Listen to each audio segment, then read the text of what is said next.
우리를 고아와 같이 버려두지 아니하시고 보혜사 성령님을 보내시는 하나님의 은혜가 우리 가운데 충만하기를 예수님의 이름으로 축복합니다. 예수님께서 우리에게 주신 그 비전과 약속의 말씀이 어떻게 성취되는지 알게 되고 보게 되는 사건이 우리의 삶 가운데 나타날 줄로 믿습니다. 예수님께서 제자들인 우리들, 곧 믿는 자들에게 놀라운 비전과 가슴 벅찬 약속의 말씀을 주셨습니다. 나를 믿으라고 제자들에게 말씀하시면서 다시 우리에게 주의를 환기시키며 집중을 요구하시며 말씀하십니다. 내가 진실로 진실로 너희에게 이르노니 나를 믿는 자는 내가 하는 일을 그도 할 것이요 또한 그보다 큰 일도 하리니 이는 내가 아버지께로 감이니라.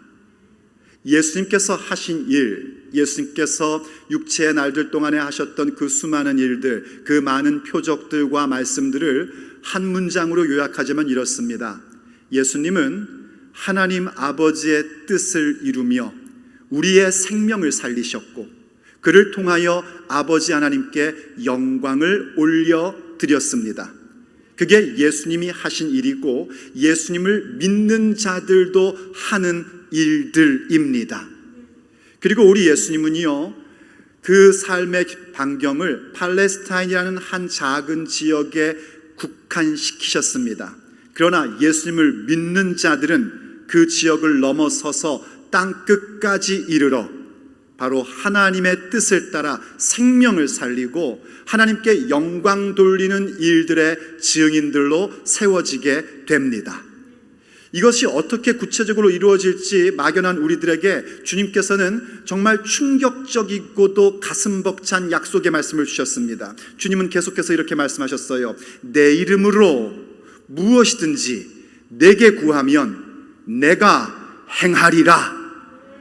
예수님의 이름으로 무엇을 구하든지 예수님의 이름으로, 곧 예수님의 명예 위에서, 예수님의 권위 안에서, 예수님의 인격에 의하여 진실되고 참된 것을 구할 때에 무엇이든지 우리 주님께서 시행하시겠다고 약속해 주셨습니다.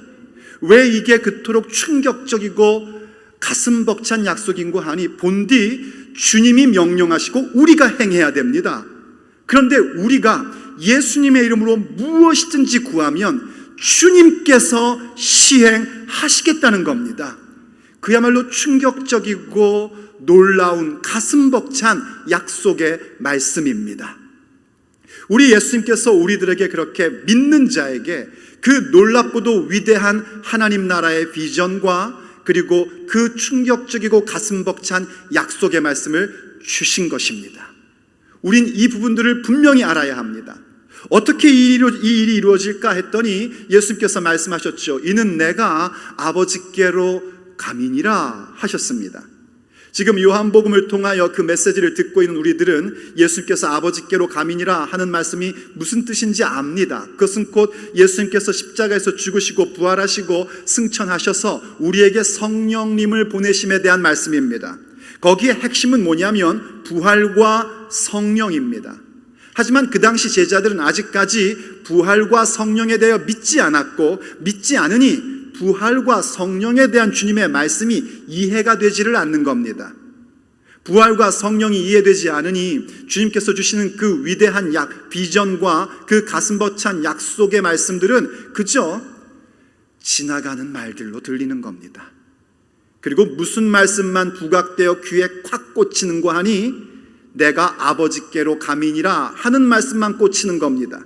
그것도 주님이 하신 말씀의 진의는 이해를 못하고 자기 수준에, 내 수준에 맞춰 이해하는 거예요. 예수님 떠나신댄다. 예수님 가시면 우리는 어떻게 하면 좋나? 이게 도대체 웬일인가 싶은 겁니다. 그래서 예수님께서 오늘 본문을 통하여 예수님께서 떠나시는 것은 제자들을 버리시는 것도 포기하시는 것도 아니라 아버지께 가셔서 뭔가를 구하면 아버지께서는 보혜사 성령을 우리에게 주시고 예수님 떠나시면 완전히 떠나시는 것이 아니라 우리를 고와 같이 버려두지 아니하시고 다시 우리에게로 오심에 대하여 말씀하고 계신 것이 오늘 본문입니다. 오늘 본문 내용은요, 그 요한복음이 흐름적으로 볼 때에 매우 중요한 부분입니다. 왜냐하면 예수님께서 처음으로 직접 보혜사 성령님을 소개하시는 장면이기 때문입니다. 그리고 동시에 주님께서는 그 말씀을 주실 때에 18절의 말씀을 중심으로 해서 곧 너희를 고와 같이 버려두지 않을 것이다 하는 그 말씀을 중심으로 하여 그 앞뒤에 어떠한 짝을 이루면서 보혜사 성령님이 우리에게 오시는 것이 과연 어떻게 하나님의 그 놀라운 비전과 약속의 말씀이 우리의 삶에 실현되게 하는지를 설명해 주십니다. 이때 이 부분은요, 그냥 지나가면서 읽으면 이해를 못하는 겁니다.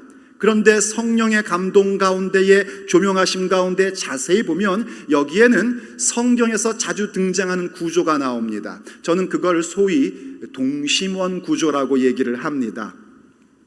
돌을 이렇게 연못에 툭 던지면 동심원이 생기죠. 그런데 거기에 여러분이 사각의 종이를 하나 탁 집어넣는다고 생각하십시오. 그러면 좌우가 떨어져 나가고 앞뒤 이렇게 나옵니다. 그럼 그게 동심원을 중심으로 해서 가까운 앞뒤가 같은 동심원이고, 그 다음 중간의 앞뒤가 같은 동심원이고, 그 다음 끝에 있는 앞뒤가 같은 동심원이죠. 이해가 되시면 끄떡끄떡 감사합니다. 성경에는 종종 그런 구조를 통해서 우리에게 중요한 메시지를 줍니다. 오늘 본문도 마찬가지입니다. 예수님 떠나가시면 어떡하지? 이것을 근심하고 있는 제자들에게 내가 너희를 고아와 같이 버려두지 아니한다는 18절의 말씀을 중심으로 해서 17절과 19절 그리고 16절과 20절 그리고 15절과 21절이 같은 맥락의 말씀을 주시면서 우리에게 놀라운 메시지를 주십니다. 바로 성령님이 우리 가운데 오시면 우리를 그냥 고아처럼 내버려 두시지 않는 정도가 아니라 우리의 인생 속에 놀라운 사건들이 일어나게 되어서 마침내 주님께서 주신 그 놀라운 비전과 가슴 벅찬 약속의 말씀이 실현된다는 것입니다. 그럼 오늘 우리가 던질 질문은 간단합니다. 도대체 보혜사 성령님이 오셔서 우리 가운데 어떤 일을 하시기에 그 놀라운 비전과 약속의 말씀이 우리의 현실 가운데 실현되는 것이겠습니까? 보혜사를 너희에게 주사. 오늘 우리가 들어야 할 주님의 메시지입니다. 첫째, 아버지 하나님께서 우리에게 보혜사 성령님을 주시면 우리는 주님의 함께 하심을 알게 됩니다.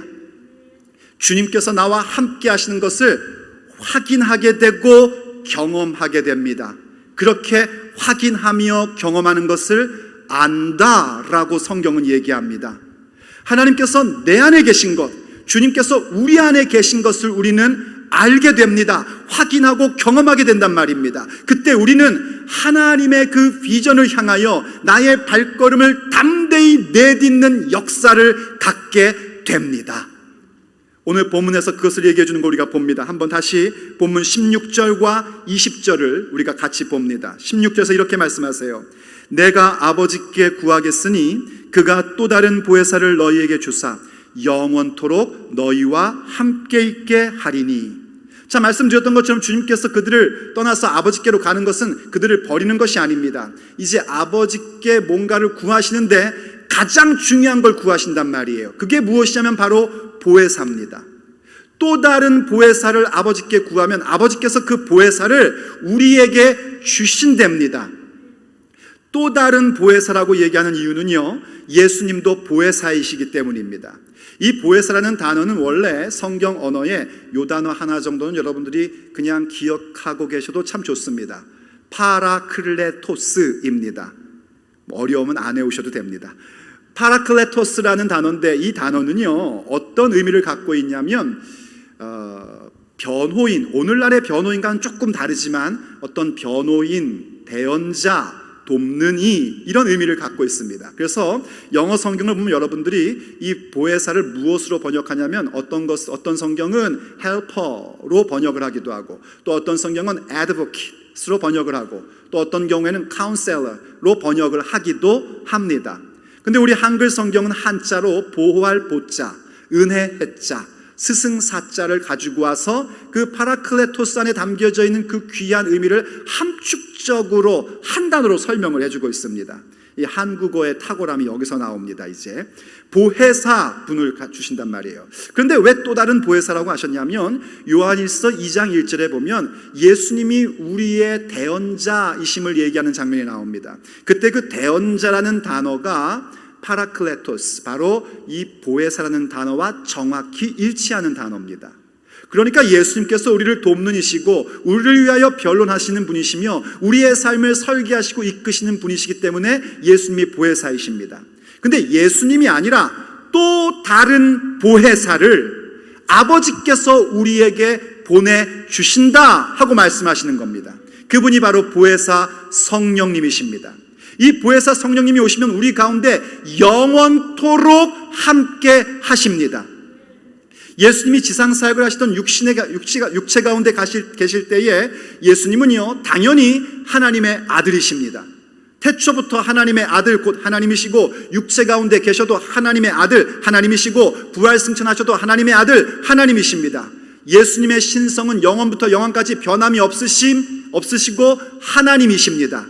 그런데 예수님이 육체 가운데 계실 때에는 그분이 분명히 하나님의 아들이심에도 또한 우리와 똑같이 온전한 사람이셨기 때문에 우리 육체가 느끼고 있는 모든 한계를 고스란히 겪으셨습니다. 우리처럼 배고프셨고 피곤하시면 주무셔야지 됐고 고통당하면 아프셨습니다. 또 동시에 육체 가운데 계시기에 전능하신 하나님으로서 모든 것은 알고 계시나 동시에 두 장소에 계시지는 못하셨습니다. 그게 예수님의 육체의 날들 가운데 이루신 일입니다. 그렇게 하시면서 뭘 이루시려는 것이었냐면 흠없는 하나님의 어린 양으로서 우리를 대신하여 십자가에 죽으시고자 그렇게 육체의 한계 가운데 당신을 집어넣으신 겁니다. 그 일들은 하나님이 이루시는 일들의 굉장히 중요한 사건입니다. 그런데 이제 주님께서 부활하시고 승천하신 후 성령님을 보내시면 어떠한 일들이 일어나는가? 순간적으로 어떤 지엽적으로 하나님의 함께 하심이 아니라 영원토록 우리와 함께 하시는 것입니다. 성령님을 통하여 우리 예수님이 그리고 우리 아버지 하나님이 우리와 영원토록 함께 계십니다.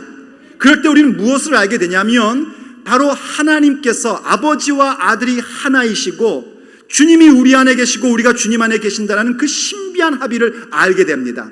그래서 이 16절과 짝을 같이 하는 20절에서 이렇게 설명해 주시는 거예요. 그날에는, 이때 그날은 언제를 얘기하는 것이냐면 아버지께서 보혜사 성령님을 우리에게 주시는 그날에는 내가 아버지 안에, 그러니까 예수님과 아버지의 그 거룩한 하나됨, 그것을 우리가 알게 되고 확인하고 경험하게 되고 또 동시에 너희가 내 안에 내가 너희 안에 있는 것을 너희가 알리라 하십니다.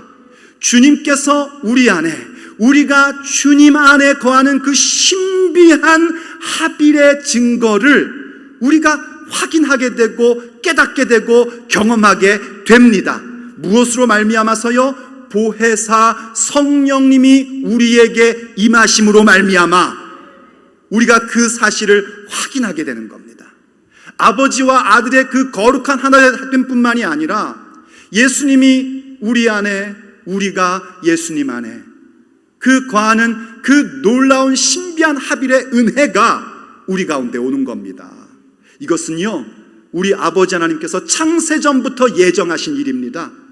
아버지 하나님께서 창세전부터 뜻하시고 계획하셨고 그 아들 예수님의 육체의 사역 가운데 완성을 이루시며 또 육체의 사역의 완성을 인하여 우리에게 보혜사 성령님을 보내주셔서 성령으로 확증시켜 주신 일입니다.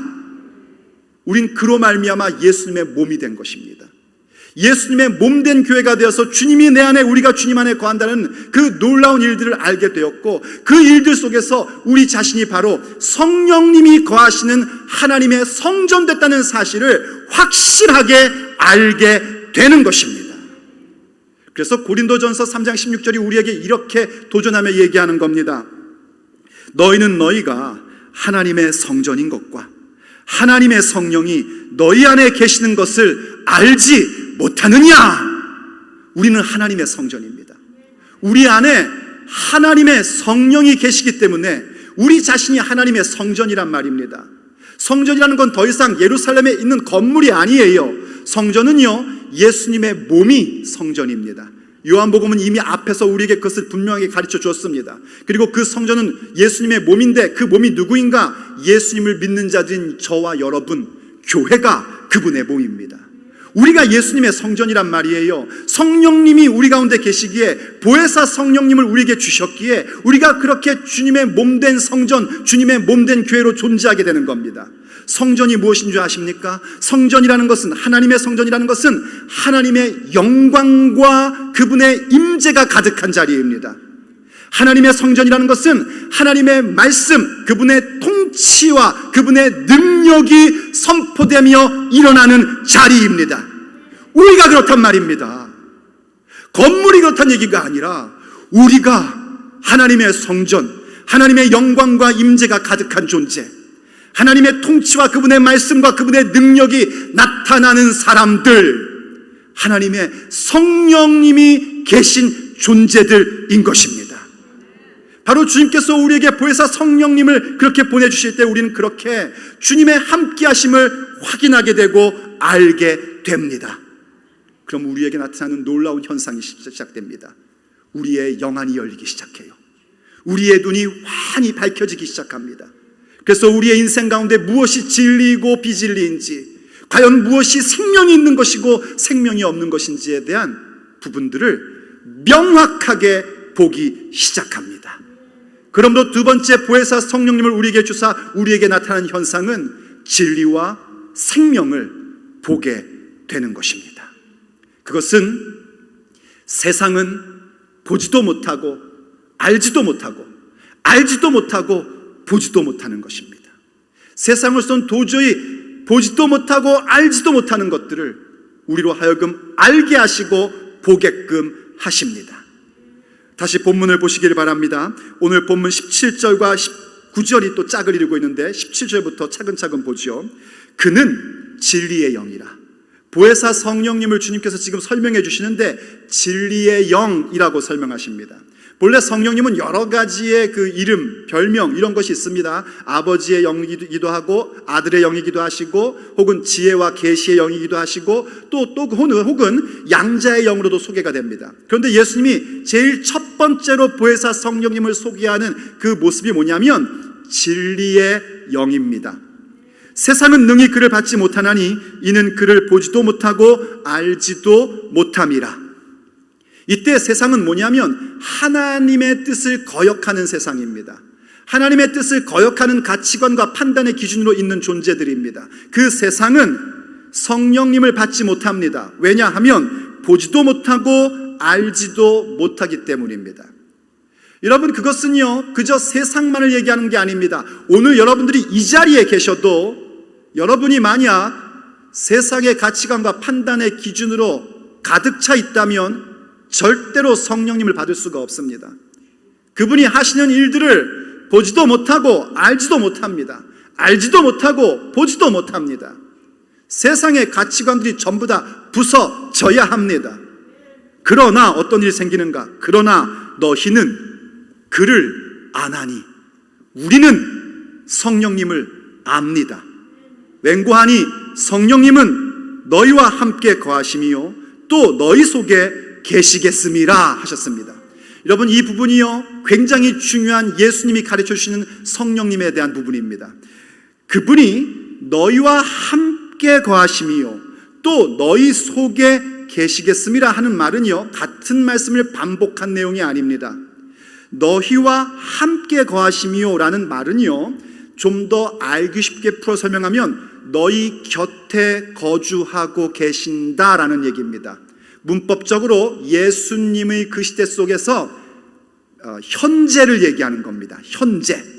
그리고 또 너희 속에 계시겠음이라는 말은 문법적으로 너희 안에 존재하신다라는 얘기며 또 시제로는 미래의 형태입니다. 예수님이 말씀하시는 그 시간대에서 앞으로 일어날 일을 이야기하는 겁니다. 자, 앞에서 지금 현재 성령님이 너희와 너희 곁에 지금 거주하고 계신다라는 말씀을 여러분들은 잘 이해하셔야 됩니다. 예수님께서 보혜사 성령님을 소개하시고 성령의 시대가 열린 다음부터 성령님이 출현하시는 것은 아닙니다.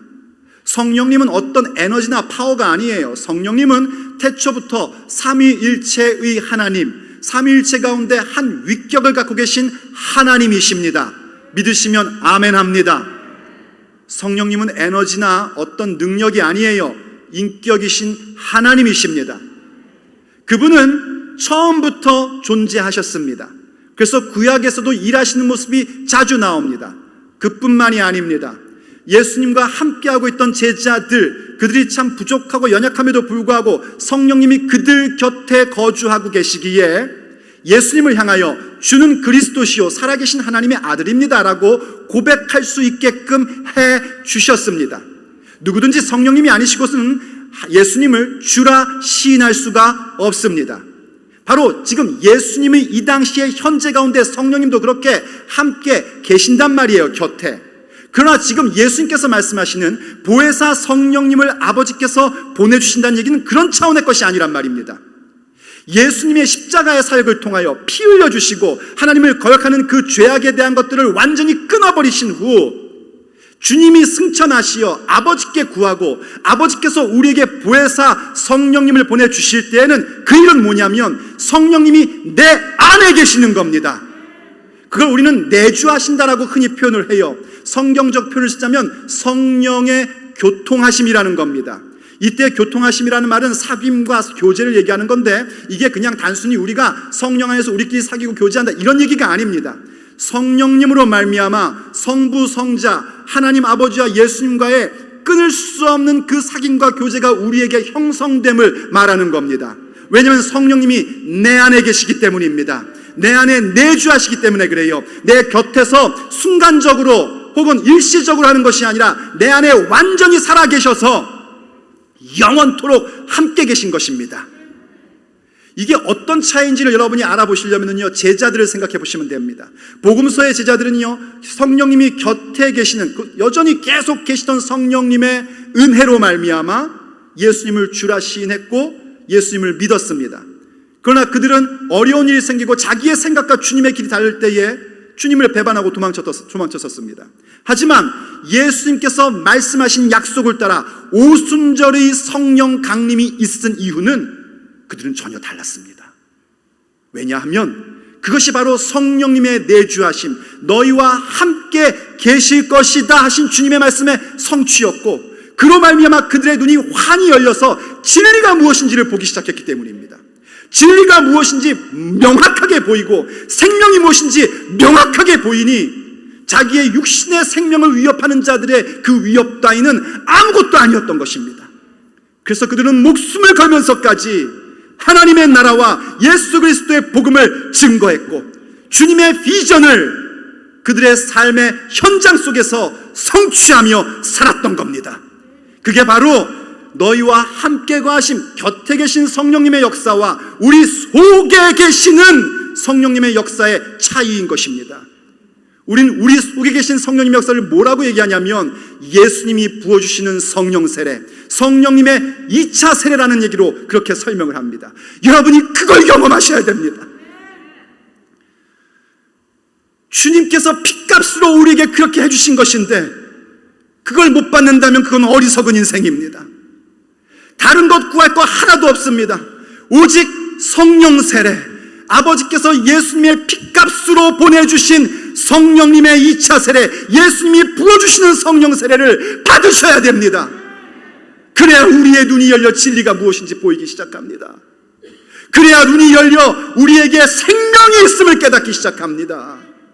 그래서 오늘 본문 19절에도 이렇게 말씀하시는 거예요. 19절 보십시오. 조금 있으면 세상은 나를 다시 보지 못할 것이로되. 맞아요. 세상은 예수님 못 봅니다. 부활하시고 승천하시니 더 이상 예수님을 볼 수가 없어요. 예수님이 육체의 날들을 사시는 동안에는요 예수님을 거역하는 자, 예수님을 십자가에 못 박는 자들도 볼 수 있었습니다. 그러나 부활하시고 승천하신 후 세상은요 예수님을 결단코 보지 못합니다. 그런데 어떻습니까? 너희는 나를 보리니. 왜요?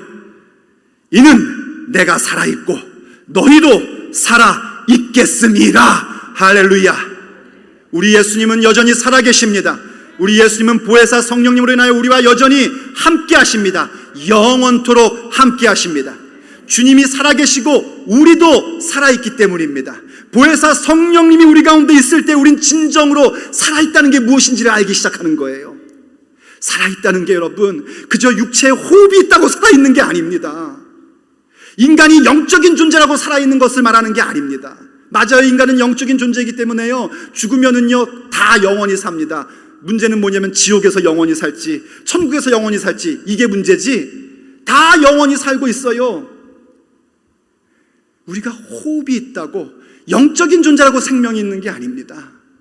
오직 성령님이 내 안에 내주하실 때에 생명이 무엇인지를 알게 되고 그 생명력 있는 삶으로 나아갈 수 있게 되는 것입니다. 그때 비로소 주님이 길이요 진리요 생명이시라는 그 위대한 선언이 무엇인지 내 가슴 절절히 깨닫게 되는 것이고, 주님이 내 안에 내가 주님 안에 거한다는 게 무엇인지를 확연하게 알게 되는 것입니다. 그게 진리입니다. 주님이 내 안에 내가 주님 안에 거하신다는 건 15장에서 다시 자세히 나오겠지만은요, 이 신비한 합일은 그저 우리가 기도하고 예배드리는 가운데 주님이 지금 내 안에 계시구나 하고 그 느끼는 그런 신비한 경험 차원을 넘어서는 겁니다. 그것은 당연히 있어야 되는 것이고요, 그러한 사람으로서 내 삶의 자리 가운데 진리를 보게 되고 내 삶의 자리 가운데 내가 생명이 있음을 보게 되어서 진리와 생명을 보는 사람의 행진을 갖고 사는 것입니다. 이러한 일들은요 여러분, 참 죄송하게도 우리의 지혜나 우리의 지능이나 지식으로는 깨달아지지를 않습니다. 왜냐하면 이건 지금 제가 무슨 얘기를 하고 있는 거냐면 영적인 얘기를 하고 있기 때문입니다. 이건 오직 영으로만 이해할 수 있는 것입니다. 그래서 하나님은 그 영으로 이해될 수 있는 것을 어떻게 깨닫게끔 해주시냐면 전도, 말씀 선포라는 것을 가지고 우리에게 깨닫게 해주십니다. 그래서 고린도전서 1장 21절에서 이렇게 얘기하는 거예요. 하나님의 지혜에 있어서는 이 세상이 자기의 지혜로 하나님을 알지 못하므로 하나님께서 전도의 미련한 것으로 믿는 자들을 구원하시기를 기뻐하셨도다. 이때 전도라는 건 뭐냐면 말씀 선포를 얘기하는 겁니다. 예수님만이 길이고 진리고 생명이시다 하고 선언하는 것을 얘기하는 거예요. 바로 그러한 전도, 말씀 선포라는 그 미련한 것을 통해서 세상의 지혜로서는 도저히 이해할 수도 없고 믿을 수도 없는 그 사건들을 우리에게 믿게끔 해주신 겁니다. 누가 그렇게 하시는 거냐면 보혜사 성령께서 우리 곁에서 또 혹은 우리 속에서 그렇게 일하고 계신 겁니다. 세상의 지혜와 지능으로는 도대체 이해할 수 없는, 세상의 경험과 세상의 상식으로는 도대체 믿을 수 없는 그 사실이 성령님을 통하여 이해되어지고 믿어지게 되는 놀라운 사건이 우리에게 일어나는 것입니다. 그것이 보혜사 성령이 우리 가운데 하시는 일이고, 그러한 자들은 진리와 생명에 눈 떠져 있기에, 그리고 주님이 우리와 함께 하시기에 우리의 삶을 하나님 나라의 비전을 향하여 담대히 내디디며 살아가게 되고, 우리의 삶의 자리 가운데서 어떻게 해서든지 주님이 주신 명령, 주님이 주신 계명, 주님이 주신 말씀을 지키고 싶어하는 열망으로 살아가게끔 되어 있습니다. 그리고 그 말씀대로 살아가다 보면은요, 그러한 자를 주님은 너무나 어여삐 여기십니다. 너무나 사랑하십니다. 그래서 마지막 세 번째로 보혜사 성령님을 우리에게 주사 우리에게 어떤 일들이 일어나게 하시냐면 더욱더 사랑받는 자로 세워지는 사건을 베풀어 주십니다. 보혜사 성령님이 우리 가운데 거하심으로 말미암아 우리가 진리와 생명에 대하여 눈 떠지고 주님의 함께 하심을 분명히 확인하고 경험함으로 알게 되기 때문에요, 우린 자꾸만 주의 말씀대로 살고 싶어지고 주의 말씀대로 살고 싶어지는 그 모습 속에서 주님은 우리를 사랑하시는 부분을 더욱더 나타내 주시고 확증시켜 주십니다. 그 부분을 오늘 마지막 부분 15절과 21절이 그 가장자리의 부분에서 이렇게 말씀해 주십니다. 다시 한번 본문을 보십시오 여러분. 15절입니다. 너희가 나를 사랑하면 나의 계명을 지키리라. 21절, 나의 계명을 지키는 자라야 나를 사랑하는 자니 나를 사랑하는 자는 내 아버지께 사랑을 받을 것이요 나도 그를 사랑하여 그에게 나를 나타내리라. 아멘. 예수님을 사랑하면 예수님의 계명을 지키게끔 되어 있습니다.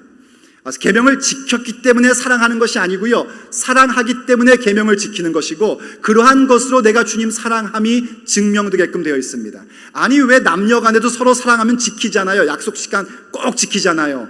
그러다가 약속 시간 안 지키기 시작하면 뭐예요? 그거요. 식은 거죠, 벌써 뭔가가. 예배 시간도 꼭 지키시기를 예수님의 이름으로 축복합니다. 사랑하면 지키게끔 되어 있습니다. 사랑하면 지키게끔 되어 있어요. 사랑하면은요, 아내가 한 이야기, 여보 당신 그거 제발 좀 하지 마. 그러면은 내가 연약해서 하게 되더라도 계속 거슬리는 겁니다. 이거 하면 안 되는데 어떻게 하면 좋지? 이렇게 되게끔 돼 있는 겁니다. 마찬가지입니다. 예수님 사랑하면 예수님의 계명, 그 말씀을 지키고 싶어지고, 늘 그것이 부담되고 그것을 행하고 싶어지고, 안 돼도 또 하려고 하고, 그렇게끔 되어 있습니다. 그럼 그 모습을 보고 어떻게 되시는가? 하나님 아버지께서 우리의 그 모습을 보며 너무나 사랑하시는 겁니다. 아이고, 제가 저렇게 나의 명령을, 내 약속의 말씀을 지키려고 하네. 너무나 사랑스럽다. 아버지께서 그들을 사랑하시고 예수님도 또한 우리를 사랑하셔서, 그 20절의 마지막 부분 좀 보십시오. 내가 그를 사랑하여 그에게 나를 나타내리라 하십니다. 예수님을 사랑하니까 예수님의 사랑하고 예수님을 사랑하니까 예수님이 우리를 사랑해 주시고, 우리를 사랑하시니까 우리에게 당신 자신을 나타내신대요. 이때 나타나신다는 것은 그냥 한번 보여주고 쓱 지나가는 그런 얘기가 아닙니다. 주님께서 우리를 위하여 일하신다는 겁니다. 내 사랑하는 자를 위해서 일하신다는 겁니다. 주님께 사랑받는 자가 되면 이제 이건 그냥 끝난 겁니다. 주님을 사랑하는 자를 주께서 사랑하신대요. 이 말씀을 오해하지는 마십시오. 내가 주님을 막 죽도록 사랑해야 그제서야 조금 주님께 사랑을 받는구나, 이런 얘기가 아닙니다. 우린 하나님을 사랑할 수 없는 자들입니다. 우린 하나님을 사랑할 줄 모르는 자들이었어요. 그런데 주께서 우리를 먼저 사랑해 주셨습니다. 우린 본디 하나님 앞에 경건하지 않은 자였고 죄인이었고, 심지어는 하나님과 원수된 자였습니다. 그런데 아버지의 그 예정하심 속에 아들 예수님을 보내주셨고 우리에게 그 복음을 듣게 하셨습니다. 그게 바로 하나님이 우리를 먼저 사랑하신 은혜입니다. 우리에게 그 사랑을 집어넣어 주시고 나를 사랑하라 명령하시는 겁니다. 하나님은요, 한 번도 우리에게 그냥 명령하신 적이 없습니다. 주님이 명령하시는 모든 말씀 가운데는요, 그것을 행할 수 있는 모든 것을 주시면서 하라고 하십니다. 그래서 우리가 주님 사랑하는 것도 우리가 하는 것이 아니고, 사실은 보혜사 성령님이 우리 가운데 계심으로 말미암아 주님을 너무나 사랑하는 존재로 세워주시고, 주님을 너무나 사랑하니까 그 계명을 지켜가고, 그 계명을 지키는 모습에 하나님은 더 우리를 사랑해 주시고, 예수님도 우리를 사랑해 주셔서 우리의 인생 가운데 그분이 우리를 사랑하고 계심을 나타내 보여주시는 겁니다. 비록 하나님 앞에 우리가 잘못해가지고 하나님께 혼나기도 하고 꾸지람 듣기도 하고 때로는 매도 맞지 않습니까? 하지만 다른 존재가 우리를 건드리는 것을 하나님은 못 보고 계시는 겁니다. 왜 우리도 그러지 않습니까? 우리들끼리 우리 목사님 좀 그래 이렇게 얘기하지만, 다른 교회 교인이 니네 목사님 왜 그러냐 그러면 어떻게 해요? 네가 뭔데 우리 교회 목사한테 뭐라고 그래? 이렇게 되는 게 정상인 겁니다. 그래야 우리 교인이지, 거기서 맞아 이러면 우리 교인 아니에요. 그거는요. 마찬가지예요. 하나님께서 우리가 못났고 부족하고 더 성장해야 되기 때문에 여러 가지 일들을 하시지만, 악한 마귀가, 이 세상 권세가 우리를 건드리는 것을 주님은 못 보십니다. 그거는요. 그게 바로 내가 너희를 사랑하여 나를 그에게 나타내리라 하신 말씀의 미닝입니다. 그럼 우린 이런 생각이 들죠. 성령님께서 오셔서 우리가 사랑하고 하나님의 말씀을 지킬 수 있게 된다면은 나는 그냥 손 털고 있으면 되는 건가? 절대로 아닙니다. 오늘 주님께서 본문에서도 말씀하신 것처럼 나를 사랑하는 자는 내 계명을 지키리라. 너희가 내 계명을 지킴으로 나를 사랑하는 줄 알리라 하셨기 때문에 우린 지켜야 됩니다. 그럼 이게 도대체 무슨 얘기인가? 이 부분은 아주 간략하게 제대로 설명해 주고 있는 말씀이 에스겔서 36장 27절입니다. 한번 보십시오, 여러분. 이 에스겔서 36장과 37장은 우리가 앞으로 아마 자주 보게 될 겁니다. 왜냐하면 바로 이 예수님으로 말미암아 우리에게 내주하시는 성령님의 사건을 미리 예언한 부분이 바로 에스겔 36장과 37장이기 때문입니다. 저는 기도합니다. 이 에스겔 37장의 사건이 새생명교회 가운데 일어나게 하여 주시옵소서. 자, 오늘은 일단 말씀 지키는 것에 대한 부분으로 살펴봅니다. 또 내 영을 너희 속에 두어, 바로 이겁니다. 하나님의 영을 우리 속에 두는 것, 우리 곁에 계시는 성령님의 처음부터 계시던 그 부분이 아니라 우리 속에 두시는 사건, 그것을 하나님께서 에스겔 선지자 시대부터 이미 약속해 주신 겁니다. 내 영을 너희 속에 두어 내 율례를 행하게 하리니, 하나님의 율례, 하나님의 계명, 하나님의 말씀을 행하게끔 해주신대요. 누가요? 우리 안에 계신 보혜사 성령님이요. 근데 계속해서 말씀하시죠. 너희가 내 규례를 지켜 행할지라 입니다. 자, 오늘 보고 싶은 포인트만 잘라보죠. 행하게 하리니, 행할지라 입니다. 보혜사 성령님으로 말미암아 우리가 하나님을 사랑하게 하시고 하나님의 말씀을 지키게 하시고 하시는 말씀이 사랑하라, 행하라 하시는 겁니다. 이게 함께 이루어져야 됩니다. 이것이 바로 주님이 우리 안에, 우리가 주님 안에 있다는 그 신비한 합일의 역사인 것입니다. 행하게 하심에 행할지라.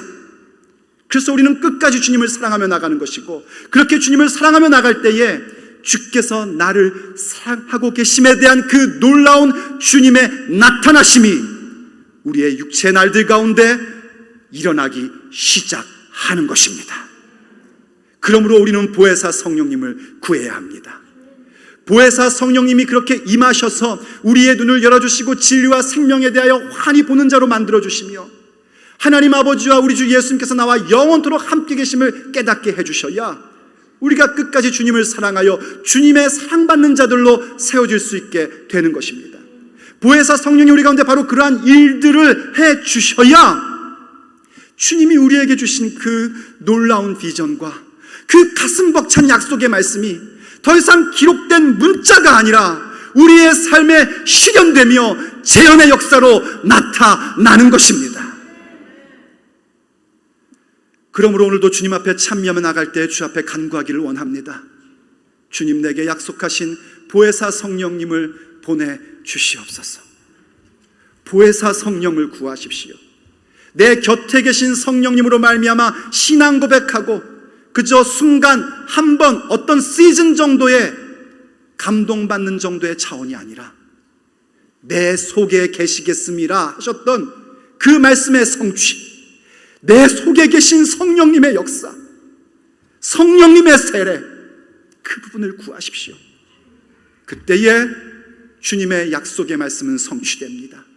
주님이 우리에게 주신 그 위대하고도 놀라운 비전은 그저 책에 기록된 문자가 아니라 우리의 삶의 자리 가운데에 사건이 됩니다. 역사가 됩니다.